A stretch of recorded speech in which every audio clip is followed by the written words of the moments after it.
Shu bolalaringiz hammasi namozga 5 mahal namozga bir mustahkam turib olsin-da, uyingizga kelayotgan rizqda barakotli bo'lganligini sezasiz.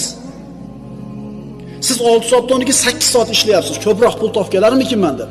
Uyda bolalar benamoz, xotin benamoz. Men rizq so'ramayman deyapti Alloh. Rizqni men beraman deyapti. Ulamolar aytadi, oilasini namozga buyurgan kishining rizqini, uning oilasining rizqini Alloh taolo o'zini zimmasiga olgan. Endi domla hozir sezon bo'lib qoldi-da. Hozir bir yig'im terim yo bo'lsam, shu kuzgi sezonda olib qolishimiz kerak. Bir ishimiz ko'p, mavsum kelib qoldi.